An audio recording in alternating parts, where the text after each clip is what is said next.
Welcome to All Things Geekery, where we chat about those random topics like gaming, tech, and sci-fi and lore, and all the randomness in between. I'm Iogro.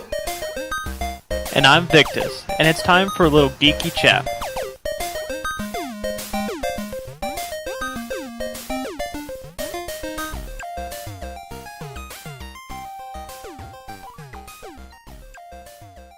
This marks the launch of our very first episode, and we're excited to have everyone with us. This week we take a look at the world of virtual reality, where it came from, where it went, and the comeback. So Fallout 4. Yeah, so I haven't played Fallout 4 like everybody else in the entire world itself, but every time my friend comes over, I'm sitting there watching it, and I really want to play it, as, you know, you get to customize things, you get to shoot things, you get to go on quests. And I'm working to that point, but I feel I don't give it justice if I don't play the games before it. It's kind of like grabbing a series of books, and then you go and jump immediately to book 3, and you don't even know what's going on in book 1 or 2. So I haven't played any of the Fallout series, so I don't know what any of the background on the story is for that game. Really? Not surprising. There's a couple games that I know you have played that I haven't played, like your obsession with Lord of the Rings games. I don't have an obsession. I have a modest interest. Well, let's go with that. So the Fallout series itself is based around a world that goes into essentially World War III in the year 2077. What is different about it is that you would expect a world that is in 2077 to be futuristic. Using the word evolved, but they take the art scheme and style of 1950s America style, you know, the type of dress, the type of clothing you wear, cars that you drive, and now you're transported 200 years in the future after World War III. Nuclear bombs have gone off between China and the U.S. The world is now a desolate wasteland, and you are a survivor coming out of these vaults. And there's a whole backstory of what the vaults were, and your story as yourself. Each one of the Fallout games, you're a different survivor from a vault, except for Fallout New Vegas, where you're a mail courier. I think that's one of the few where you're not actually a survivor, which is odd. It's one of those where it takes post-apocalyptic to a whole new level and survivability in it. Some of those touch on it so much, kind of like Mad Max. That's another one that just came out that people are very hyped about. Yes. So I have played a little bit of Mad Max. So I kind of understand, you know, the hype and everything that goes along with it. Yeah, and just the Fallout series has a huge cult following. It is. It's a massive cult following, and like you said, I mean, everybody in playing this game right now. Right, except for me, as I have quite the bucket list of games that I'm currently working through. Right. Being that I have a Wii U, two things that Nintendo has recently added is a couple of their major games for the Wii U onto the Nintendo Select. Did you just say Nintendo? Nintendo. Yes. They're still a company? They are. Kind of sit in the background, kind of going, "Hey, I'm here, guys." They're purely surviving on the nostalgia. Spoiler alert, of people, and because of that, that's where they sucked me in. All the games that I have are purely from a nostalgia standpoint. All the Zelda games to all the Mario games, Donkey Kong, which is one I just recently acquired. So super excited to play those. Haven't even broken the case yet, so still get to smell that new game smell. Looking forward to it. Very cool. Well, you've been on my Destiny kick for these past about a week and a half or so. That's been my latest gaming adventure. Yeah, a little slow to the whole gaming arena there. Yeah, you know, it's only like 2 years ago, so shut your face. Well, honestly, you entering back into it has allowed me to start playing it again, as I've kind of hit a dead, a brick wall. So here's why I didn't grab the game. I played the beta, and I don't know if it was because the games I was playing, just the frame of mood that I was in when I played it. I don't know. I gave the game an awful review. I mean, I wrote up dirty, nasty gram and stuck it out on my website 2 years ago, basically, when the thing first came out. There were good parts to the game. There were so many bad parts to the game, and it struck a nerve with me. I didn't care for it, didn't like it, didn't ever want to buy it. So fast forward 2 years, and now that The Taken King has come out, it's completely changed the way I've played, completely changed my thought on it. Now, there's still some of those annoying tendencies that I found 2 years ago in the game, but outside of the story missions, outside of just the regular grind, the detail in the world's absolutely amazing. So, yeah, I've kind of been infatuated with the game. And, of course, we picked up The Division as well. That's massive hype of a game right now. I've spent like a whole whopping 26 and a half minutes playing the game. Enough to create my character. Yeah, and a lot of people, I actually read an article on not essentially the killer of Destiny, but how Destiny has now gone into a slumber, or even dead. Right. Some people use that term.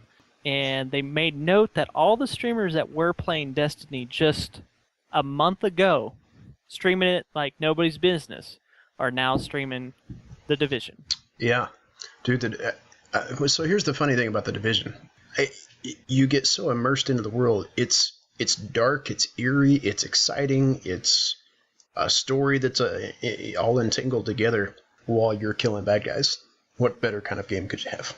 Yeah, and this is another one where it's pulling off of people's, use the word obsession with end of the world type scenarios. Post-apocalyptic, everything's dying, and you have to save the world now. Yeah, this one feeds off those people that like, what was that Will Smith movie where it was him and his dog? I Am Legend. I Am Legend. Exactly. That's me. I played the game. I play the game, and I'm thinking about that movie. I'm thinking I'm Will Smith with a big gun and a dog. But unfortunately, I don't have a dog, so... Don't have a dog. You can shoot the dogs. Don't tell my friend J3 Wolfie. He gets really mad about that because he's protective of... I shot the dog. Accident. He was standing behind the bad guy and the bullet. And anyway, there was a funeral procession, and we paid our respects. But yeah, I think of that movie as I play it because it has disease, just like I Am Legend. Right. It doesn't quite have, The Division plays into where you're more of a, label it as the Resistance, I think.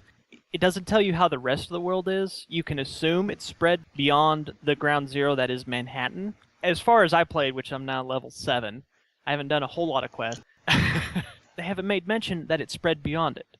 For all intents and purposes, if you just go with what they said, it's only contained to Manhattan. You're just trying to get Manhattan back. Right, which, yeah. If that's the case, that's pretty boring. You don't have a lot of expandability. But if it's the entire world, wow, cool. Yeah. But anyways, they got a lot of room to work on the game, and it could become very huge. It's already big, but so our topic talking about virtual reality, I think both of those games play into a passion of ours. The gaming industry was huge in virtual reality. Just a couple of small worlds. You've got something that's very futuristic in Destiny, and then you got something that's a little more based home out of The Division. Yeah, I mean, it gives you that immersion like a VR experience would. You just don't have this gigantic stormtrooper helmet on your face.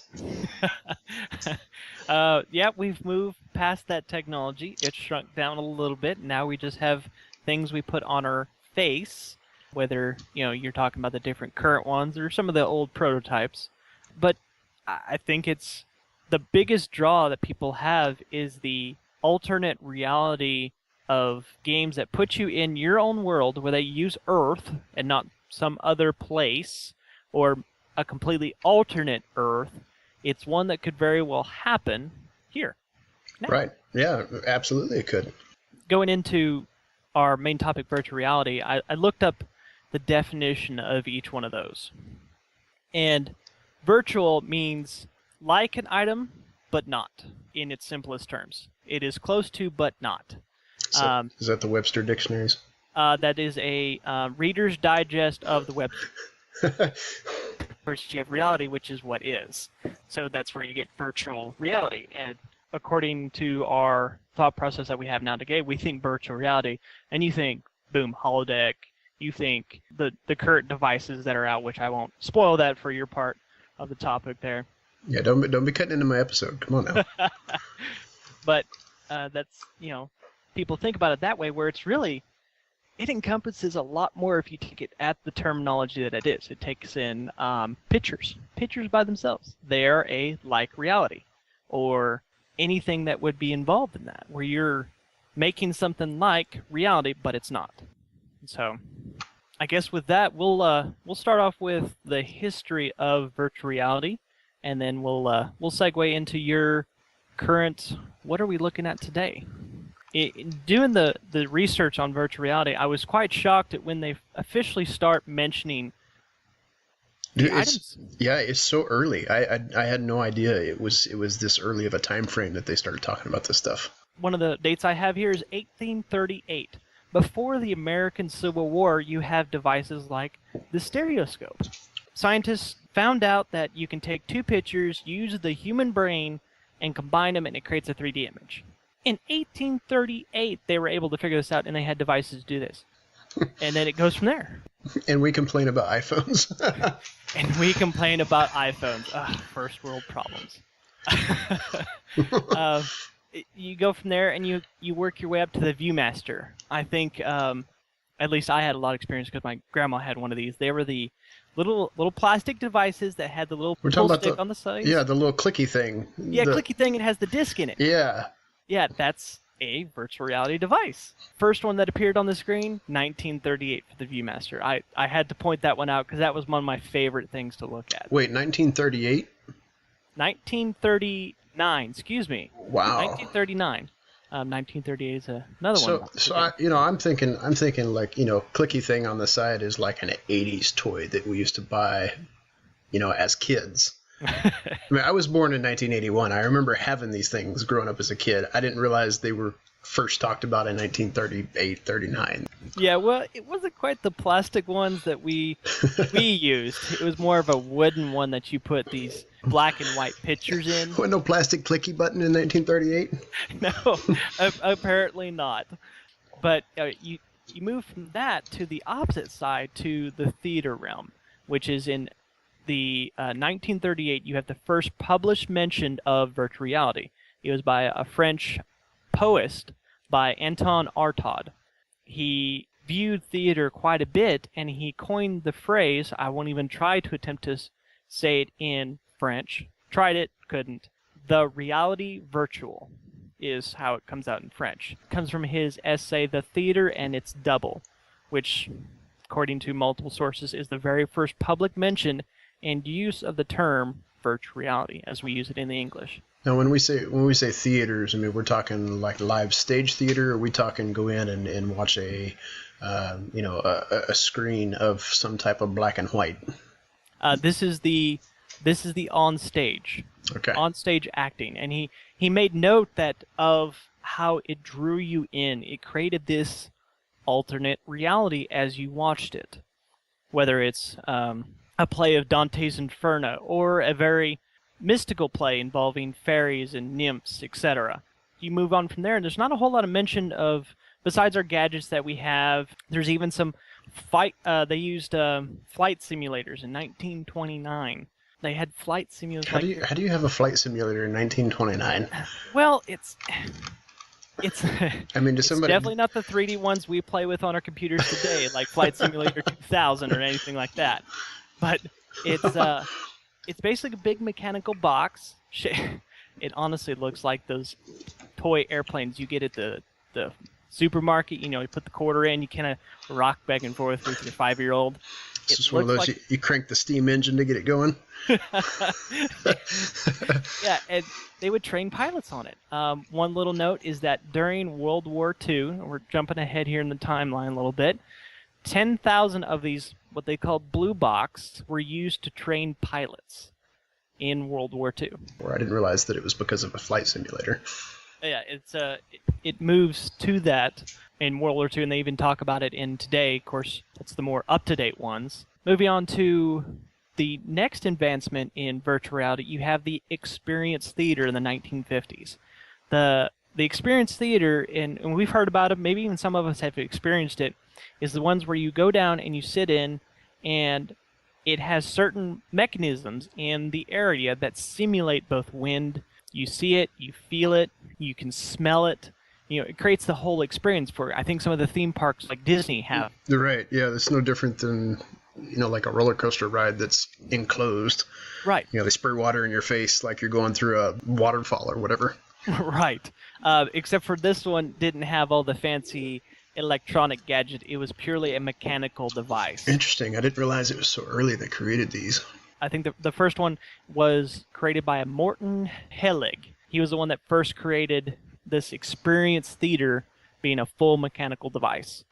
It's funny to think this many years ago, people were already in a very futuristic mindset. I mean, for somebody to think of an experience theater in a mindset of, okay, if you sit down and you're in a car ride, well, what are some of those things you're going to feel? Is your hair going to blow in the wind? Are you going to get a bug caught in your nose? I mean, what 1950s, and people were already thinking about this kind of stuff. Yeah, I mean, we were coming off the cusp of World War II, and here we are still creating stuff. We are still designing stuff to enable the future. Think about the future. I mean, right in this time frame, you're getting the books and the movies that are talking about us having flying cars in 2001, or anything like that. Lasers or robots. You're going to go way out there with a lot of these movies in this time frame, and here we are designing this stuff.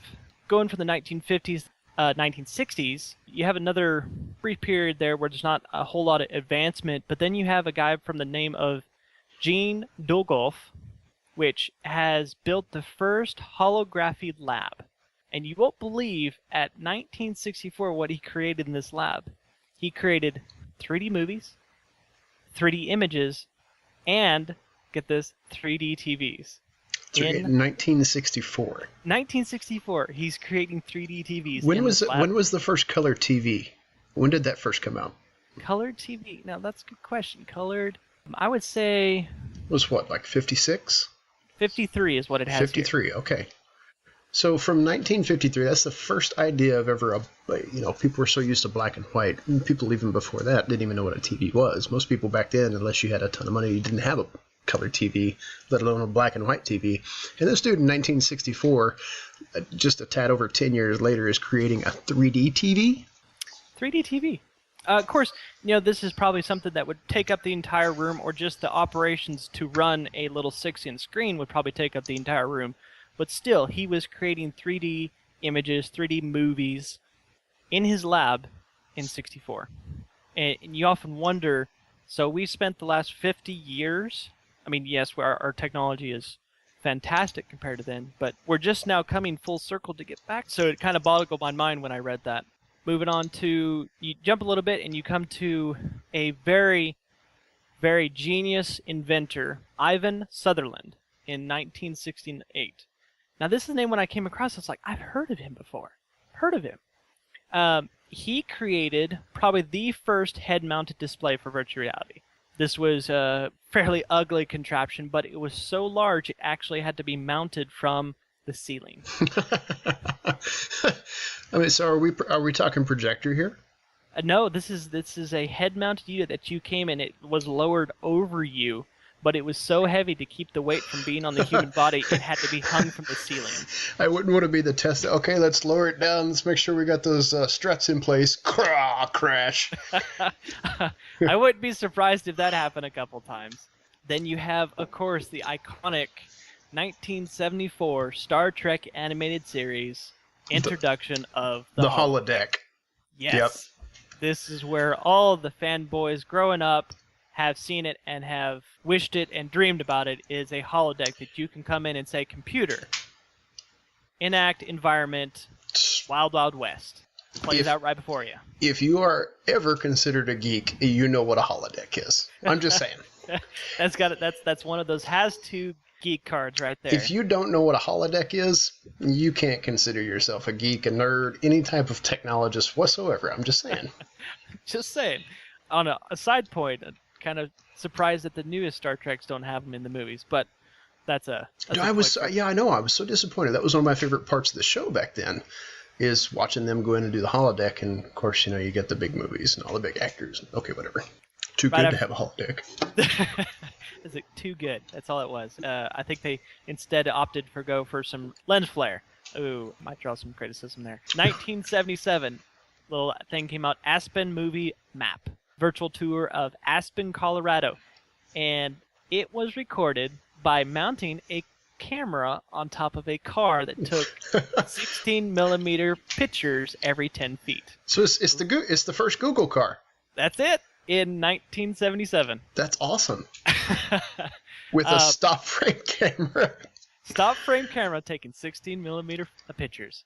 Moving on, you have 1980s. Came out with the Data Glove. So that's the first implementation where you have people actually interacting with a virtual reality. This particular one's very prototype, so it just messed with wireframes on a computer, but had your first interaction there besides any type of machine. 1990s, you have the explosion of the first generation of virtual reality arcade items. Machines.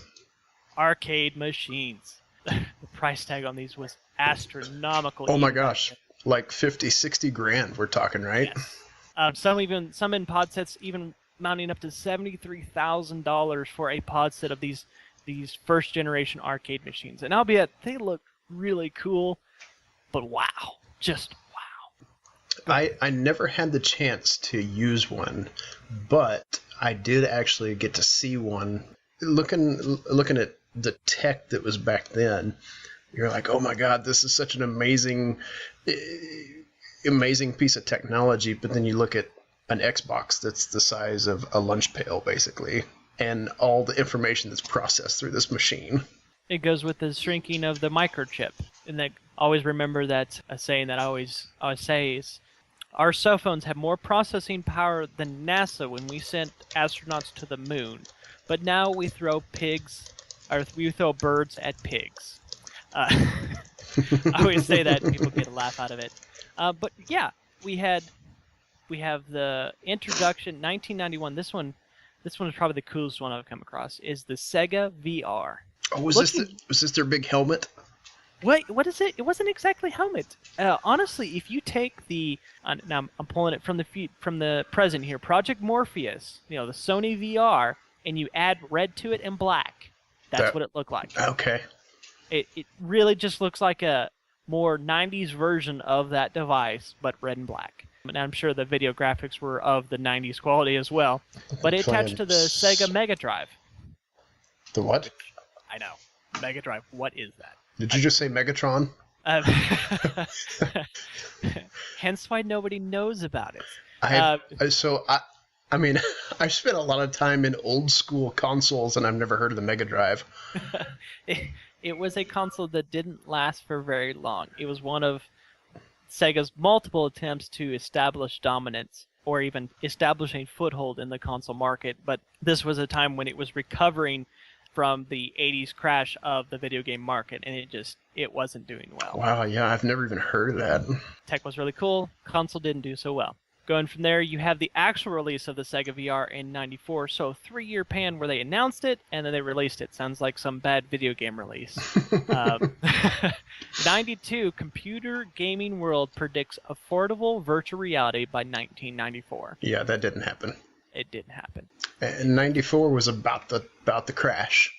Yeah, it was. You reach 94 and you have the introduction of 95, which is Nintendo's Virtual Boy, which is this tri-mounted head unit that you stuck your face on. By itself was really cool. It had some neat technologies on it, but unintentionally they ended up fighting and competing against their own Nintendo Game Boy, which was released about the same time. Because they were trying to make it portable. Well, they'd already had a portable device. So that it fell out and became just kind of this cult item that people just know about. Then you go in and you move right into the crash, which was brought on about the introduction of the internet. The interwebs. The interwebs, yes. And that's where we move into now the 90s and the current. So this is definitely going to have to be a topic that we touch on again later on. Yeah. All right, so yeah, like you said, the continuation, just moving from looking at 1994-ish to 1995, bringing the interweb in. So did it completely kill everything that virtual reality was about to do? It had a very large hand, I think, but I don't think it was the ultimate killer. There were a lot of things that VR, a lot of hype, a lot of speculation of what it was going to do, and it just never delivered. So just kind of a quick walkthrough real quick. This is by far one of my favorite movies ever in history. But when it came out, and watching it in 1980-ish, whatever time it was that I got to watch it, to now, 1982. It was 1982, yes, when it was released. It was Tron. And if you don't know what Tron is, then just stop listening to this podcast now, okay? We'll just take that geek card back, thank you. It's like taking the man card away. We'll take your geek card. So yeah, Tron, it was the very first movie that ever depicted virtual reality in Hollywood. Now, I'm sure there were others that thought about it, but Tron was kind of the one who kicked it off. Was that kind of a precursor to what we were going to see in the rest of the movie eras? No, not really, because VR didn't really take off. They thought it was going to. You've got films like The Matrix, per se. Was it virtual reality? No, but the technology they used to do the filming of it had some VR tech because of the way that they did their cameras and the green screens. It allowed them to make a movie that had some virtual reality tendencies. And of course, it was based on a guy who could travel back and forth between computer world and real world. That was probably right up there with the holodeck in the culture that was built behind it, because you had Tron, this guy that pretty well lived in a virtual reality world. And it wasn't one that existed inside reality. It was its own separate entity. It was, yeah. It was completely separate. There was no connection. Yeah, it was a very cool storyline. From a virtual reality standpoint, though, was it technology like what all the companies had been promising? This, hey, I'm going to stick this helmet on and it's going to immerse me into this world, and when I walk, I'm going to see this entire. No, it wasn't. It was a very creative way to present virtual reality and kind of depict what it should have been or what somebody thought it was going to be, but it didn't have any of the technology that they had been talking about up to that time. And that's only 1982. I mean, we haven't even really talked about up into, like you said, 1994, 1995-ish. When the internet really hit the big boom, it was the first era of the digital age at our fingertips. We could do anything we wanted. And from the get-go, the internet promised and was able to deliver a lot more than what the VR technology ever was because of the time frame. Virtual reality was way ahead of its time. And I don't think until now we've had the microchip and the processing power to be able to do what those companies 20, 30, 40, and 50 years ago said that we were going to be able to do. I believe it's because of our Star Trek TV shows and our movies like Tron that showed us what virtual reality could be. Oh, absolutely. Either now or in the future. And technology just wasn't allow companies to match that expectation. Yeah, I think one of the coolest things to look at, so you look at the crumble of what happened to virtual reality. Why did it crumble? Well, we talked about a couple of things earlier, one being the price of it. The tech back then to create some of the stuff that you had, it was just too blasted expensive. Your everyday Joe Schmo couldn't afford, like you said, a $75,000 unit to stick in his house. It was for the very lavish and niche lifestyle of people that could really afford that kind of stuff. Even the headsets that came out back, say, late 80s, were still very expensive, even from companies like Sony and Nintendo. I never had the Virtual Boy from Nintendo, but it was a very expensive unit when it first came out. Yes, it was. Yes, it was. The headsets that they made, it looked like something straight out of the science fiction movies back then. And was it cool? Yeah, absolutely was. I remember being a boy going, dang, I wish I could have one of these. But here's the funny thing too, is however kind of cool looking they were, in all reality, that technology that we had back then to be able to process the graphics, I mean, we're looking at a resolution of 250 by like 12. It's this itty bitty tiny little screen. And at the time, that was great tech. I mean, it was cool graphics. It was neat stuff to look at, but compared to what we have now, it doesn't even hold a candlelight. I mean, I think our cheapest, nastiest resolution you can find is 640 by 480. Yeah. And that's twice over whatever a VR unit back in the 80s would have been. So I think their highest headset resolution that was created was I think it was the Sony headset that came out. It was 263 by 240, and that was like max resolution ever. Now going back and looking at that, it's like, blah, why did I ever think this was cool? Those are a couple reasons I think the VR tech failed back in the 90s. One, it's way too expensive. The technology, it just couldn't keep up with the time of what was actually being promised to what people expected it was going to do. There was a huge disconnect between the audiences that they were really trying to reach. I do remember back in the early 90s, there's massive medical push that happened. There was the big wave of, doctors will have this virtual reality set where they can see bones and muscle and skin tissue, and they'll have this headset that'll show them all this stuff. I mean, that completely disconnects a person's emotion and everything that goes into why they do what they do. If you've ever worn like the Google glasses, for instance, couple of guys in my office, they got onto the beta program when this thing first came out, had a couple of them. I was able to try them on, and it is the trippiest thing ever, having an information display right in front of your eye and still trying to walk and talk and see the things that are coming up. Our generation, and even our previous generation, we had technology that created a multitasking environment. I don't think our brains and eyes were ever meant to multitask in that function. The whole medical fail of, hey, and by 1996, we're going to have these surgeons that can do all this virtual reality and they can see all your problems and take it. And no, it just never happened. It was just too expensive to do, and the technology wasn't there. It goes back to those movies where they were showing off robots by year 2001 and flying cars, and they were expecting the speed of growth to just continue, or even they were outproducing the expectations of the exponential growth of the circuits and not seeing actual realistic terms. Right. Yeah. A couple of other reasons I think the VR market back in the 90s failed is their marketing of it. Again, their marketing was basically crap. It really was. And you had people that suffered from motion sickness. Well, guess what VR does? It puts you right smack dab in something that your brain doesn't know how to handle. Even for a game like The Division, our very first warning screen that comes up for this game is, if you suffer from motion sickness or epileptic seizures, this game is not for you.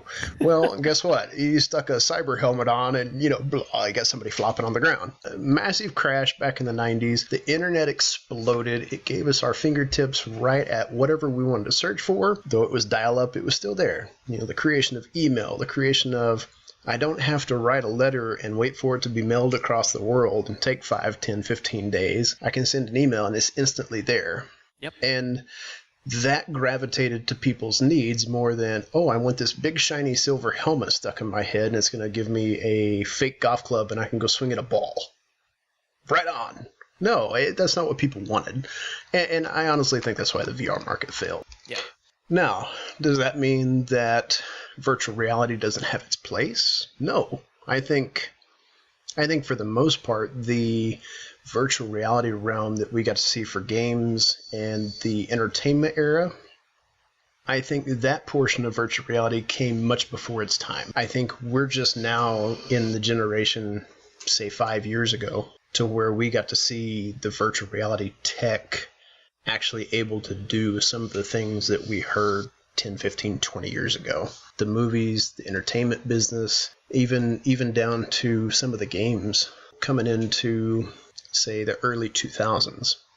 VR is starting to get some ramp up again.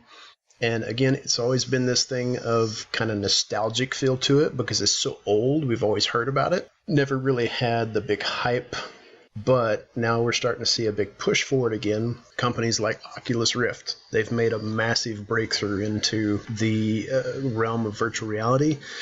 You see things like flight simulators, NASA training programs, even virtual reality down to our military programs. The VR tech has been there, but just not for an entertainment market value.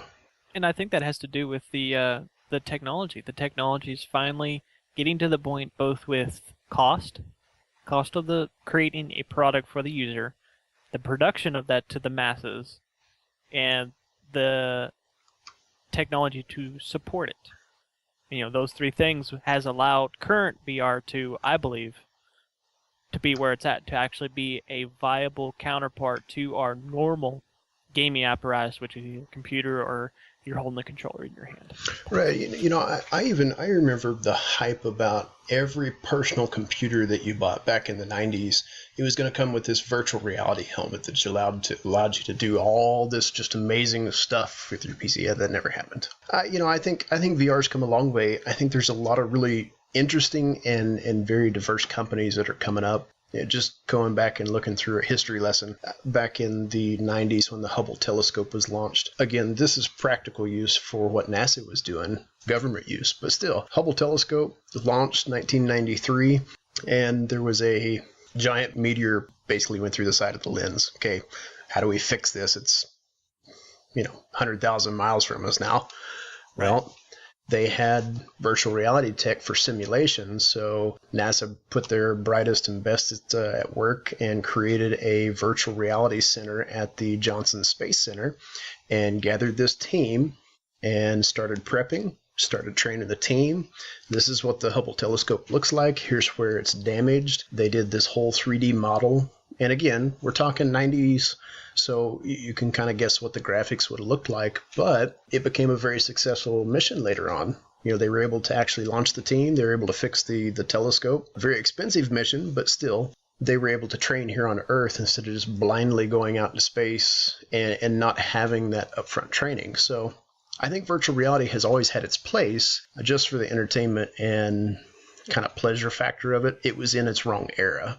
It's cool how we're able to see it applied. I mean, we focus on the gaming realm, but applied to the training aspect. This tags along with, your comment about doctors. They were promising that doctors were able to do this, doctors able to do this. We still haven't got there yet, but it's getting really, really close. The repair apparatus going off at NASA, we have the Curiosity rover that is currently on Mars right now, running around up there.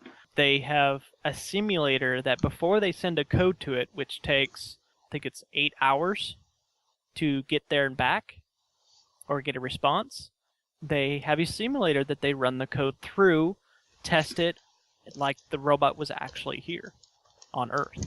Yeah, the technology has come so long as far as to what it used to be till now. The amount of information and data that can be processed through that stuff is mind-blowing. So as far as I think how we kind of wrap this first episode up, and again, so I do want to end on the Oculus Rift because I think that's the newest and brightest piece of tech out there right now for the virtual reality realm. Anyways, that's kind of what I've seen. So Oculus Rift, what is it that Google's coming out with? Well, you have the HTC Vive. The Vive. The Vive. Then you have the also Project Morpheus, which I was reading some articles on it, and Sony's actually getting really smart about it. Yeah. To fight with the Kinect, Sony released those sticks that you had in the camera where you could interact. Well, they're combining that with the headset to play more along with what the Oculus Rift has, which is devices you put in either hand that have motion control and can judge where your hand's at a lot better. Right. And they're incorporating already had peripheral into their new device. So I was like, good on you, Sony. So fast forward from the 90s till early 2000s and even into, fast forward to, say, 2008, 2009, even 2010. So this company called Oculus Rift comes out, right? Mm-hmm. And it's from this no name, never heard of him, and he decides to do a Kickstarter event for his piece of tech.